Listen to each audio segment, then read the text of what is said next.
어 신대원을 다닐 때였는데요. 어느 날 이제 수업을 하고 쉬는 시간에 잠깐 있었는데 어떤 여성분이 저에게 이렇게 다가왔어요. 연세가 조금 있으신 것 같았고 외적으로 봤을 땐 조금 이렇게 남루한 차림으로 안경도 도수가 너무 높은 걸 쓰셨는지 뭐 눈이 거의 보이지 않는 너무 두꺼운 그 안경테 그 안경을 쓰셨더라고요. 그러면서 어눌한 표정으로 그냥 저한테 이렇게 다가오셔서 뭐 이것저것을 물으시는 거예요. "여자 화장실은 어디 있느냐?" 뭐 "지금 신대원 원장님을 만나려면 어디로 가야 되느냐?" 제가 이렇게 겉으로 보는 모습과 질문의 내용이 맞지 않다라는 생각이 좀 들다 "화장실은 여기 있는데 신대원 원장님 만나려면 미리 약속이 되셨어야 되는데 약속이 되셨냐?" 하니까 그냥 웃으시더라고요. 그리고 또 "잠깐 내가 혼자 조용히 기도할 수 있는 공간을 내가 좀 찾을 수 있느냐?" 뭐 이런 것들을 저한테 물으시더라고요. 그래서 다 강의실이고 지금 다 강의 중이라서 그런 공간 좀 어려운데 밑에 지하실은 쪼금 그렇긴 한데 거기에 이제 혼자 기도할 수 있는 기도방은 있습니다. 뭐 이렇게 얘기하고 신대원 원장님을 제가 만나게 해 드릴 수 있는 제가 입장도 아니고 뭐 이런 얘기를 하면서 겉으로 보기에는 되게 남루해 보이고 또 그래서 그냥 늦게 신학을 시작하시려고 아니면 우리 뭐 신학교에서 이제 채플이 매일 있으니까요. 강사가 외부에서 오면 뭐 성도들이 와서 같이 예배도 드리고 하니까 '어디 뭐 외부에서 강사가 와서 예배를 드리러 오신 분인가?' 뭐 이렇게 이제 생각을 했어요. 그런데 계속 뭐 이렇게 질문을 하시면서 이것저것 물어보시는데 그냥 제 마음이 지금 빨리 수업을 가야 되니까 그래서 뭐 이렇게 대충 대답하고 이제 수업을 하러 들어갔어요. 그리고 이제 또 시간이 되어서 이제 매일 드리는 예배 채플에 제가 가게 됐는데요. 그날따라 또 사람이 좀 많이 있었습니다. 많이 앉아서 예배를 드리는데 외부 강사가 왔던 날이었습니다. 뭐 학교에 교수님들이 대부분 설교를 하시지만 많은 경우에 외부 강사들이 이렇게 어 설교를 하기도 했죠. 근데 그 당시에 사실 제가 안수받은 교단은 조금 보수적이라서 여성이 앞에서 설교하는 일은 거의 없어요. 그런 일은 거의 없었습니다. 그것도 신학교에서 그런 일은 거의 없었어요. 그런데 오늘 외부 강사 오셨다고 하는데 성함을 이렇게 호명하는데 여성 이름이에요. 그리고 앞으로 뚝 나오는데 그분이 누구였을까요? 제가 방금 전에 봤던 그분인 거예요. 그래서 제가 순간 뜨끔했어요. '뭐지? 강사였구나.' 이런 생각을 했어요. 그러면서 이제 '강사분이었구나.' 근데 제 마음에 이렇게 외적으로 이렇게 판단하는 게 있잖아요. 이제 막 신학 시작하고 뭐 그런 뭐 아줌마인 줄 알았는데 근데 설교를 이게 시작을 하시는데 간증처럼 이렇게 시작을 하시는데요. 설교 듣는 내내 이제 울컥울컥하면서 그분이 얼마나 대단하신 분인지 집안이 그 당시에 2008년 뭐 2010년 사이에 그 당시에 그분 집안의 식구들이 뭐 오빠, 뭐 친척, 뭐 동생, 뭐 여동생, 뭐 남동생 이런 분들이 그냥 이름만 말하면 세상에 별로 관심이 없던 저도 정치를 흔들고 있는 사람들, 경제를 책임지고 있는 사람들, 문화에 깊이 관여하고 있는 사람 이런 집안의 분이더라고요. 제가 그래서 의성김씨 사본공파 28대 손인 저의 가정보다 훨씬 '야 뭐 저런 집안의 사람이었구나.' 근데 그거보다 더 놀라웠던 사실은 무슨 뭐 이렇게 후원을 그런 빵빵한 집안의 후원을 받고서 하는 게 아니라 거의 오지에 들어가서 선교를 하는 선교사님이었어요. 와 말씀 한마디 한마디를 하는데 듣는데 울컥울컥한 거예요. 혼자 저 오지에서 결혼도 안 하신 것 같아요. 뭐 남편 얘기를 저는 안 하니까 아니면 사이가 안 좋았든지 그런 건 아니었던 것 같아요, 그분의 경건을 봤을 때는. 혼자 거기서 오지에서 사역을 하고 있다라는 그분의 이야기를 듣는데 '와 어떻게 저렇게 사역을 할까.' 1 시간 조금 넘게 설교했는데 보통 이제 제일 설교를 듣기 싫어하는 사람 부류가 목사들이고 신학생들이거든요. 설교가 길어지면 상당히 마음 어려워합니다. 그런데 아무도 불평 없이 불만 없이 그 설교를 들었고 대부분 이제 다양한 색깔을 가지고 있는 신학생들이 있기 때문에 자기가 은혜 받은 스피커가 설교를 했으면 보통은 보면 설교 마치고 예배 끝나면 바로 우리는 이제 다음 스케줄이 있기 때문에 나가요. 그런데 은혜 받은 스피커가 있으면 서서 기다렸다가 얼굴 한 번 더 보고 인사하고 이렇게 가거든요. 그런데 그날은 아무도 나가는 사람이 없었어요. 그분이 천천히 신대 원장님하고 이렇게 내려오는데 전부 박수를 치고 있었어요, 나갈 때까지. 근데 제 마음에 갑자기 저분에 대한 그분의 집안도 대단했지만 저분의 그 삶을 보면서 '내가 아까 전에 누구 앞에 서 있었는가? 내 앞에 다가와서 잠시 기도할 자리가 있느냐?'라고 물었던 분이 누구였는가? 거룩한 주의 종이었다는 것을 그 순간 자각을 했어요. 깨달았단 말입니다. 그래서 이 마음을 어떻게든 표현하고 싶고 너무 죄송해서 신대 원장님 앞으로 가서 90 도로 인사를 했어요. 그리고 나서 아까 제가 화장실 가르쳐 줬던 그 사람입니다. 울컥울컥하더라고요.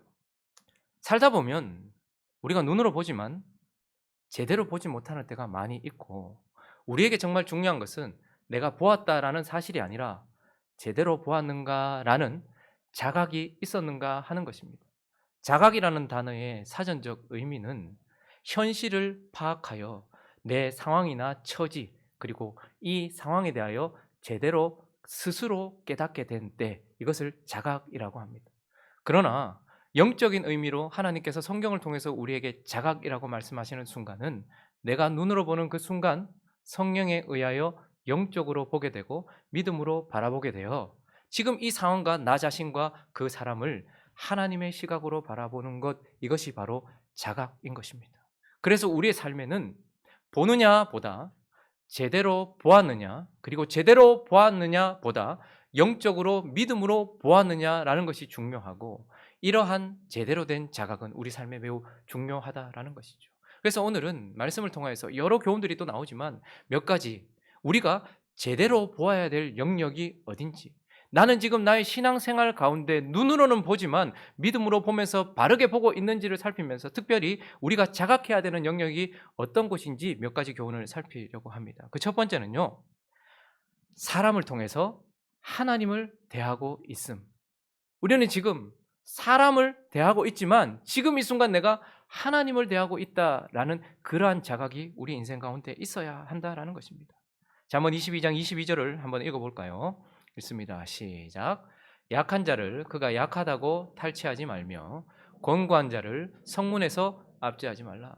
지금 금지 계명이 나오고 있네요. 약한 자 탈취하지 말고 권고한 자 압제하지 말라라고 말하면서 성문에서 이렇게 말합니다. 성문은 그 당시에 가장 사람들이 많이 왔다 갔다 드나드는 곳이었기 때문에 시장이 열리는 곳이었습니다. 경제의 중심이기도 하고 거기에 경제적인 많은 활동이 일어나는 것이죠. 그리고 성문에는 높고 낮은 사람이 다 움직이는 곳이고 사람들이 많았기 때문에 재판이 성문에서 이루어졌습니다. 그래서 그곳은 재판하는 곳이었습니다. 그러니 경제와 권력의 중심 장소였던 것이죠. 그런데 거기서 약한 자를 약하다고 탈취하지 말라라고 말해요.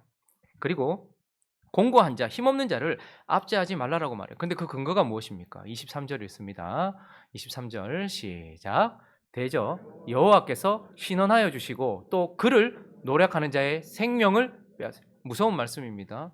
그가 약한데 약한 자를 괴롭히는 것은 나쁘기 때문에 윤리 도덕적으로 맞지 않고 영적으로 맞지 않기 때문이다 말하지 않고 그 근거와 이유가 여호와께서 그를 신원해 주시고 그를 괴롭힌 자의 생명을 여호와께서 빼앗으실 것이다 라고 말하면서 지금 그 사람에 대하여 대하고 있는 나의 태도가 하나님을 움직이게 되고 하나님이 나를 대하는 태도를 결정한다 라고 말씀하고 있는 것입니다. 28절도 한번 가보시면요, 읽어볼까요? 시작. 내 선조가 세운 옛 지계석을 옮기지 마라. 지계석이라는 건 땅의 경계를 표시하는 돌입니다.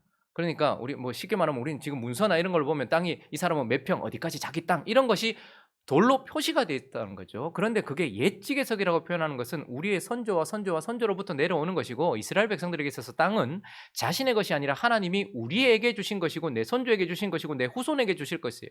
그래서 저 옛이라는 것은 과거에만 연결되어 있는 게 아닙니다. 올람이라는 영원이라는 단어를 써요. 그러니 지금 이 땅은 과거부터 하나님이 내게 주셔서 현재 내게 이르고 영원까지 내 자손에게 이를 하나님이 정하신 경계, 누군가의 권리를 정하신 경계를 말하고 있는 것입니다. 23장으로 넘어가 보시면 10절에 또 똑같은 말씀을 반복하고 있는데 읽어볼까요? 시작.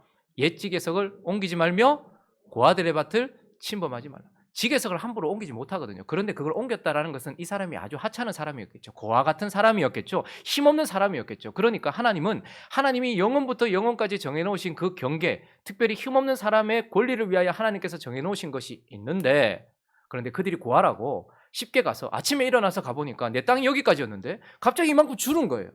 그런데 보니까 옆에 있는 사람의 땅이 넓어졌는데 계속해서 웃기는 소리 하지 마라 라고 말하면서 땅을 빼앗는 이웃의 권리를 힘으로 빼앗으려고 하는 것을 하나님께서 금지시키고 있어요. 그런데 왜 그렇습니까? 11절 근거를 이야기하고 있습니다. 시작. 대저 그들의 구속자는 강하시니 그가 너를 대적하여 그들의 원한을 풀어주시리라. 지금 주님이 뭐라고 말씀하고 계시는 것입니까? 우리는 지금 사람 사이에 살고 있어요. 우리가 간절히 원하는 것은 하나님을 보는 것입니다. 내가 이 땅에 내 삶을 다 마치고 영광스러운 주님과 보좌에 앉으신 하나님을 볼 것을 바라보면서 이 땅에서 우리는 사람들 사이에 살고 있다라고 생각을 하고 있습니다. 그러나 놀라운 사실은 우리는 죽어서만 하나님을 뵙게 되는 것이 아니라 사람들이 가득한 이 세상 속에서, 특별히 힘없고 연약하고 가난한 사람들이 가득한 이 세상 속에서 나는 이 사람들 속에서 지금 이 사람들을 통해 누구를 대하고 있다는 거예요? 하나님을 대하고 있다라고 말씀하고 있는 것입니다. 힘 있는 사람은 말할 것도 없거니와 내가 쉽게 무시할 만한 그 사람을 대하고 있지만, 결국 그 사람을 내가 대하는 태도는 하나님이 나를 대하시는 태도를 결정하는, 결국 나는 그 사람을 통해서 하나님을 대하고 있는 현실 속에 있다라는 자각. 우리는 옆에 있는 사람들을 쉽게 무시합니다. 우리는 가난한 사람들을 쉽게 무시합니다. 우리는 내 주변에 있는 사람들은 무시합니다. 그러면서 나는 하나님은 경외할 줄 안다라고 생각을 합니다. 그러나 하나님은 우리에게 네가 힘없고 연약한 그 사람을 대하는 것이 곧 나를 대하는 것이라고 명확하게 마태복음 25장은 말씀하셨습니다. 그래서 주님은 이렇게 말씀하셨죠. 읽어볼까요? 41절부터 읽어보겠습니다. 시작. 또 왼편에 있는 자들에게 이르시되 저주를 받은 자들아, 나를 떠나 마귀와 그 사자들을 위하여 예비된 영원한 불에 들어가라. 내가 줄일 때에 너희가 먹을 것을 주지 아니하였고 목마를 때에 마시게 하지 아니하였고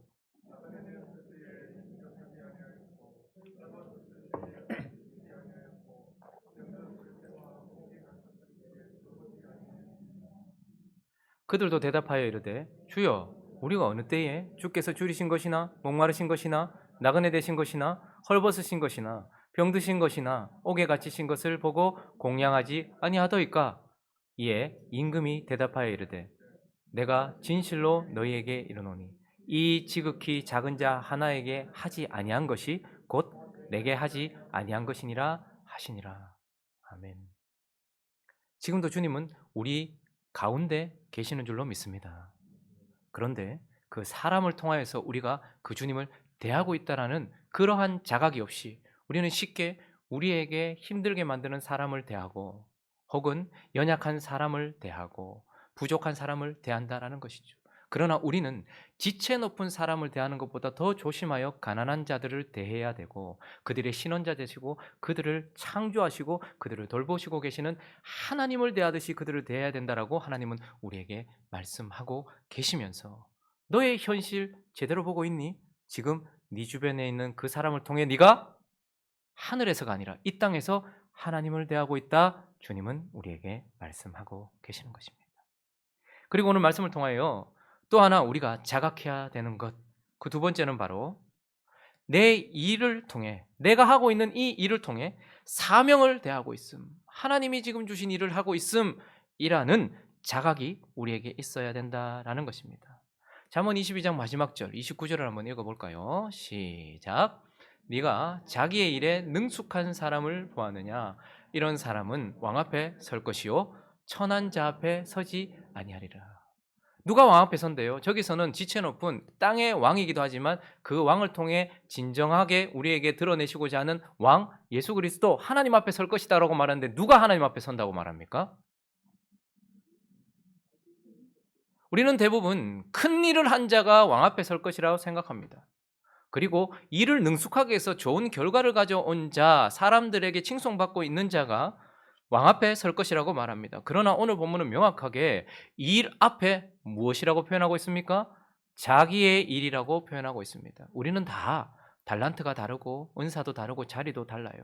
그리고 세상에서는 그 일에 대하여 여러 가지 평가가 있을 수 있지만 영적으로 바라볼 때 우리에게 가장 중요한 일은 시급한 일도 아니고 중요한 일도 아니고 더 많은 것을 살리는 일도 아니라 자기에게 맡겨진 일이다라는 것입니다. 그리고 자기에게 맡겨진 일을 어떻게 하는 거예요? 좋은 결과를 낸 것이 아니라 능숙하게 했다는, 그 일에 능숙하다는 것은 무엇을 의미하는 것일까요? 그 사람이 그 일을 할 때에 그 일에 마음을 두었다라는 것입니다. 달인 같은 사람들을 보면요, 똑같은 일을 몇십 년씩 반복해서 저것은 그냥 습관이라 말할 수 있지만 그런 습관이 들어질 수 있었던 것은 그 일에도 의미를 두었고 그 일에도 자기의 마음을 두었기 때문이었습니다. 그리고 능숙하다는 것은 결국 그 일에 마음을 두고 그 일을 하늘을 향해 했던 자, 그러니 자기에게 맡겨진 그 일을 마음을 가지고서 하늘을 향해 했던 자가 왕 앞에 설 것이다라고 말하면서 그 일의 종류를 전혀 언급하지 않음으로써 이것은 인간의 관점이 아니라 영적이고 믿음이고 하나님의 관점에서 봤을 때에 내게 맡겨주신 그 일이 지금 내가 하찮게 느낄지 몰라도 하나님이 내게 주신 일이다라는 것입니다. 여기는 교사도 계시고 뭐 교수도 계시고 장사하시는 분도 계시고 사업하시는 분도 계시고 여기는 집을 짓는 분도 계시고 여기는 아이들을 가르치는 분도 계시고 여기는 주부도 계시고 여기는 지금 자신의 일, 각자의 일을 하고 계시는 분들이 있습니다. 학생도 있습니다. 그런데 무엇이 왕 앞에 서게 한다는 것입니까? 내게 주신 그 일, 평범해 보이고 하찮아 보이는 그 일이지만 하나님께서 내게 주신 그 일에 내가 마음을 들여 하나님을 향해 하고 있을 때에 그것이 바로 그 순간 내가 사명을 감당하고 있다라는 것을 우리가 깨달을 필요가 있는 것입니다. 그러니 어제 내가 밥을 하면서 내가 어떤 마음으로 밥을 했고 어떤 태도로 밥을 했는지 목사만 설교를 준비해서 설교하는 것만 거룩하고 하나님의 일이 아니라 각자에게 주어진 일을 하는 것 그것 자체가 다 하나님의 사명을 감당하는 것이다라는 것을 자각할 필요가 있다라는 것이죠. 로렌스 형제라는 분을 혹시 아십니까? 그분은 전쟁에 참여했다가 심하게 부상을 당해서 다리를 절게 되었고 어쨌든 그의 여러 상황들 속에서 그 당시 문화로서 하나님께 자기 삶을 드리고자 수도원에 들어가기로 작정을 했습니다. 그런데 번번이 수도원에서 거절을 당했습니다. 그는 하나님께 자기 삶을 드리고 그래서 하루 종일 하나님께 기도하고 사람들에게 말씀을 가르치고 상담을 하며 예배하는 삶을 살고 싶어서 수도원에 계속해서 발을 들이기 원했는데 수도원에서 계속 거절을 하다가 결국 48세가 되던 그때에 그가 수도원에 허락을 받고 들어가게 됐어요. 부푼 꿈을 안고서 그곳에 들어갔는데 그런데 그가 들어간 곳은 수도사로서의 훈련하는 곳이 아니고 주방 그것도 보조로 자기를 그곳에 넣더라는 거예요. 마음이 너무 상해가지고 하나님이 내가 죄를 많이 지어서 내게 이런 일을 맡기시나 보다라고 생각을 했어요. 그리고 4년 정도를 그 일에 전혀 마음을 두지 않은 채 땅을 향하여서 한숨을 쉬며 그냥 했어요. 수도사가 되고 싶었는데 수도사들이 먹을 밥을 짓고 수도사처럼 기도하고 싶었는데 그들이 기도하는 시간에 설거지를 하고 있는 자기 자신이 너무 초라하고 부끄럽고 싫고 하나님께 대한 원망으로 4년을 보냈어요. 그러나 그가 이런 책이 나올 줄 모르고 있었겠지만 제가 그대로 한번 읽어드리겠습니다. 그 로렌스 형제의 변화된 부분과 그리고 그를 봤던 수도사들과 그리고 그 수도 원장이 그 나중에 그가 이것을 내가 지금 하고 있는 이 일이 사명이다라는 것을 자각하고 난 이후에 일어났던 일들에 대해서 제가 있는 그대로 한번 읽어드리겠습니다. 처음에는 수도원 주방에서 일했던 그에게 아무런 특별한 것이 없었다. 니콜라는 단지 로렌스입니다. 로렌스는 단지 많은 평신도 형제들 중 하나로서 수도사들이 기도와 연구에 집중할 수 있도록 수도원에서 일상적인 임무에 종사할 뿐이었다. 음식을 만들고 냄비들을 깨끗이 씻었으며 그렇지만 진정한 열심이라고는 없었다. 아무도 이 평범한 사람이 기독교의 근원적인 영향을 끼치리라고 예상하지 못했다. 그 전직 군인은 자기에게 할당된 임무에 신바람을 느끼지 못했고 그 다음 4년간 마지못해 주어진 일을 수행하였을 뿐이며 그것이 전에 지은 죄들에 대한 일종의 속죄라고 간주하였다. 자기 영혼이 너무 비루하여 하나님께서 그를 이런 일을 하도록 이끄셨다고 생각하니 그는 비참했고 괴로웠다. 이런 생각을 곱씹다가 서서히 그는 자기 자신에게 너무 많은 시간과 에너지를 집중하고 있다는 것을 깨달았다. 그는 하나님을 사랑하는 마음으로 수도원 일에 다시 동참하기 시작했고 무슨 일을 하든지 하나님을 사랑하기라는 단순한 생각에 집중할 필요가 있다고 결심했다. 이 결심이 그의 삶을 바꾸었다. 머슴살이 같은 가장 천한 일까지도 하나님 사랑으로 행하고 그 일을 하나님을 섬기는 일로 접근하려는 의식적인 소원은 그의 태도를 바꾸었다. 뜻밖의 기쁨이 그를 충만하게 했다. 수도원 공동체의 다른 사람들이 로렌스 형제에게 일어난 놀라운 변화를 알아보았다. 그리고 그에게 그 비결을 묻기 시작했다. 그의 평판이 수도원 담장을 넘어 퍼졌고 모든 계층의 종교 지도자들이 그에게 조언을 구하려고 찾아왔으며 어떤 이들은 영적 상담과 지도를 요청하는 편지를 끊임없이 보내왔다. 그런 상담에 대한 답을 했던 내용이 책으로 이렇게 나와 있어요. 아주 짧은 내용이지만 무엇입니까? 그는 끝까지 수도사가 되진 않았습니다. 주방에서 그가 하던 일을 했어요. 그런데 그가 변화되고 난 이후 4년이 지나고 난 이후에 그가 그릇을 씻고 음식을 준비하는 모습 속에서 거룩한 임재를 수도사들이 느끼기 시작했어요. 기도하고 왔던 수도사들이 주방에서 일하고 있는 로렌스에게 임재하고 계시는 하나님을 느끼기 시작했고, 그가 그릇을 씻고 있는 동안 우리는 기도하고 회개하면서 씻지 못했던 그러한 것들을 그는 지금 씻고 있으며, 이 영향력이 담을 넘어서 수도 원장까지도 모든 계층의 사람들까지도 영향을 미치면서 어떻게 하면 하나님의 일을 할 수 있으며 어떻게 하면 하나님과 함께 일할 수 있는지에 대하여, 사명에 대하여 묻기 시작하게 되었다라는 것입니다. 우리는 흔히들 큰 일을 생각합니다. 그리고 사람들이 알아주고 큰 결과를 가지고 올 일을 생각합니다. 그래서 옛날에도 돈 버는 일은 힘든 일이고 집에서 살림하는 것은 쉬운 일이라 생각했습니다. 그러나 사실은 어떠한 차이도 있을 수 없는 하나님 앞에서 각자에게 주어진 사명인 것입니다.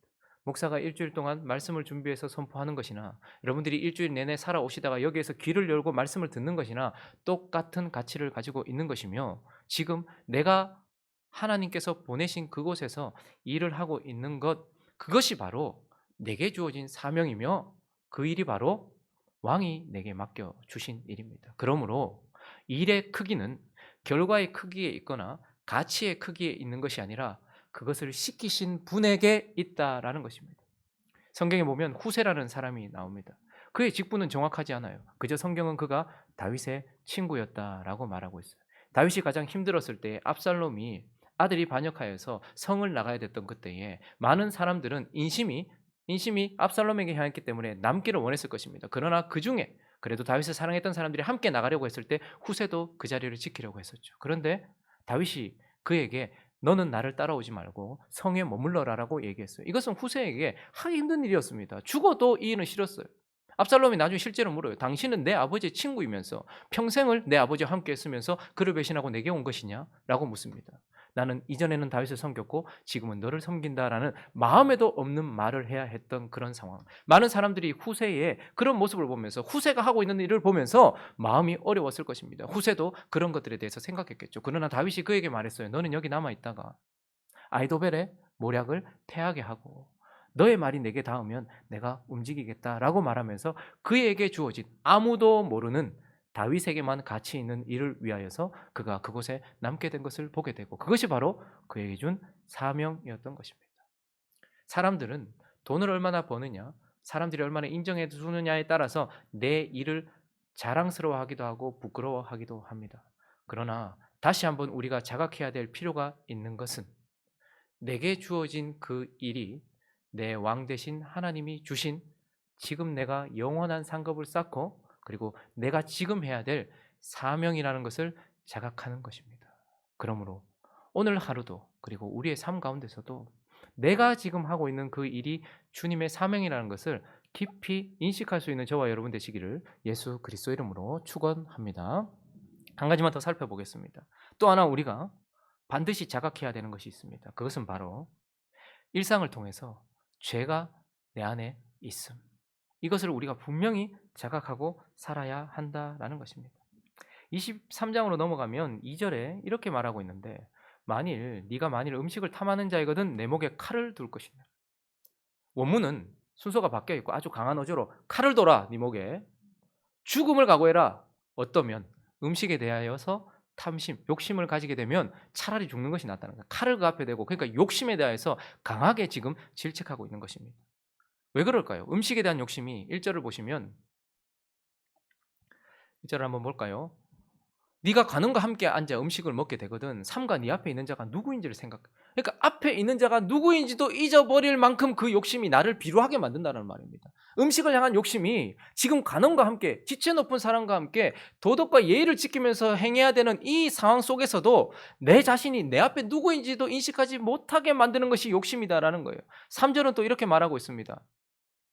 그의 맛있는 음식을 탐하지 말라. 그것은 속이는 음식이다. 지금 내가 먹고 있는 이 음식의 의미가 무엇인지, 내가 지금 이 음식을 먹고 저와 함께 교제하면 내가 지금 어디에 나를 드려야 되는지 그런 의미도 생각해보지 않고 신중하지 않은 채 누군가와 연합할 수도 있는 그런 음식일 수도 있지만, 내가 욕심을 부려서 음식 때문에 나의 일상적인, 나를 살아가게 하는 그 욕심, 그 음식에 대한 욕심이 나를 비루한 인생으로 만들 수 있으니 욕심을 조심해야 된다라고 말하고 있어요. 4절 또 이렇게 말합니다. 우리가 늘 보는 것, 우리가 늘 구하는 것이 돈인데 부자 되기에 애쓰지 말라라고 말해요. 내 사사로운 지혜를 버릴지다라고 말합니다. 5절에서 이렇게 말하고 있어요.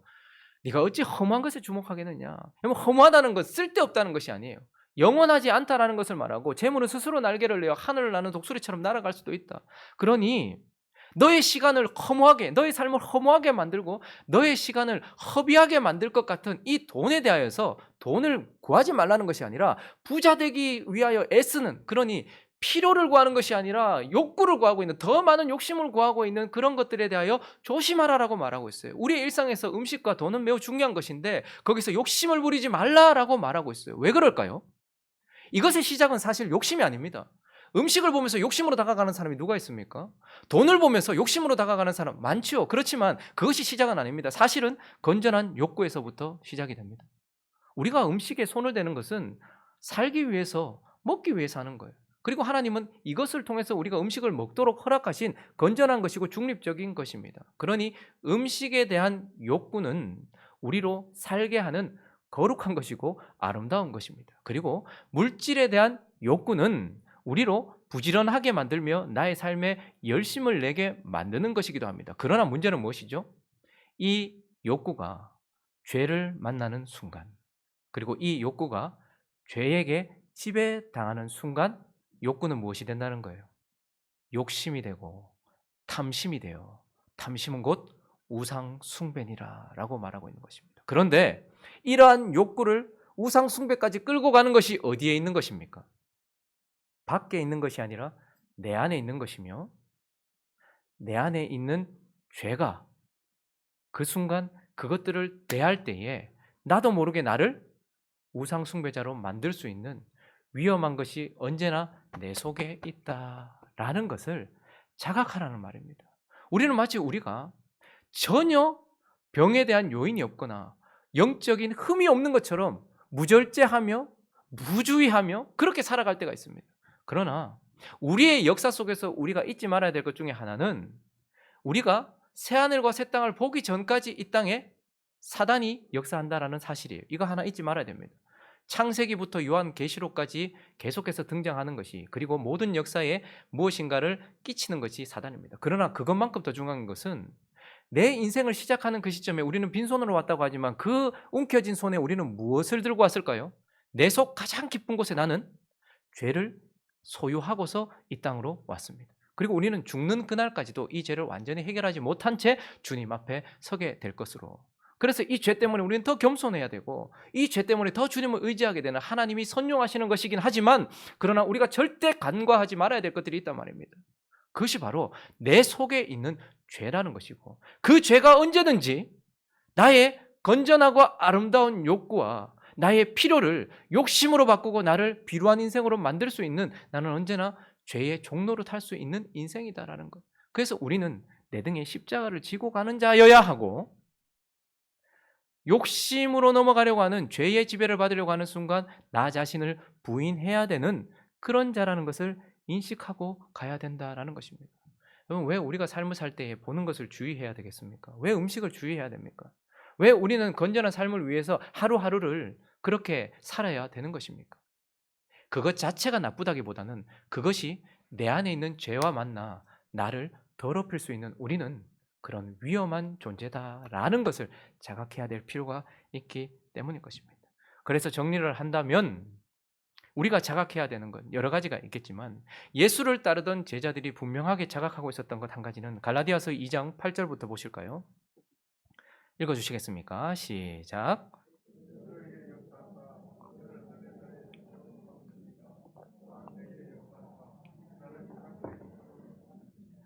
또 기둥같이 여기는 야고보와 게바와 요한도 내게 주신 은혜를 알므로 나와 바나바에게 친교의 악수를 하였으니 우리는 이방인에게로 그들은, 자, 지금 어떤 장면이냐 하면 유대인에게 보내진 제자들, 바울, 베드로, 야고보 이런 사람들.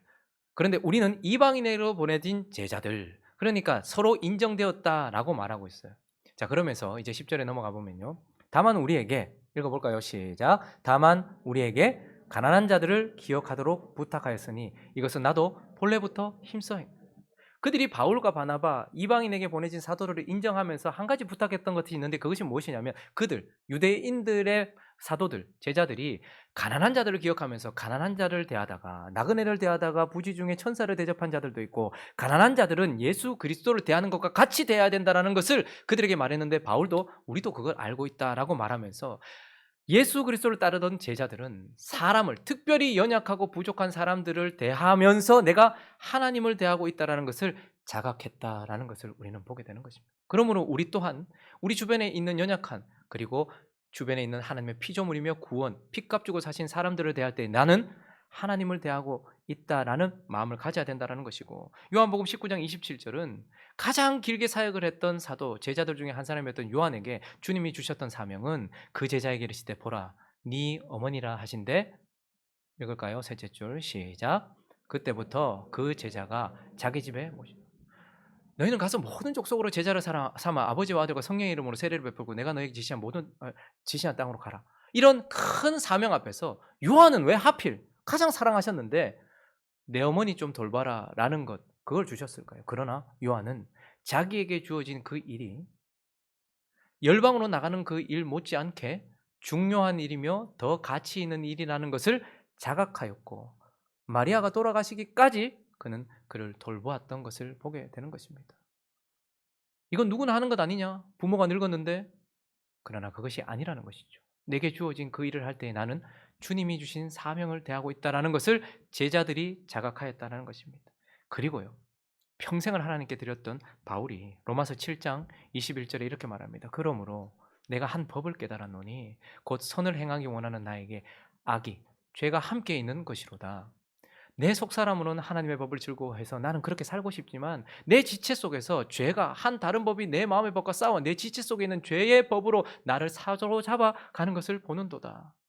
이렇게 말하면서 그래서 오라 나는 공고한 사람이다라고 말하면서 절망이다라고 말하지 않고 그렇지만 예수 그리스도로 찬양하면서 그러므로 나는 마치 지병을 가지고 있는 자가 당뇨를 가지고 있는 자가 음식을 조절하고 자기의 삶을 조절하면서 평생을 살기로 다짐하듯이 나 또한 그리스도에게 붙잡힌 바 되어 항상 주의하며 하나님 앞에 거룩하게 살겠다라고 자각하고 있는 모습을 통하여서 우리 또한 그리스도를 따라가는 이 시대의 제자로서 내가 지금 사람들 사이에 살고 있지만 하나님을 대하고 있다는 것을 자각하고 내 일이 보잘것없어 보이고 하찮아 보이지만 내게 주신 하늘의 사명을 감당하고 있는 것이며 나는 언제든지 주의하지 않으면 넘어질 수 있는 연약한 자라는 것을 기억하면서 거룩하게 살아가기로 다짐하는 저와 여러분 되시기를 예수 그리스도의 이름으로 축원합니다.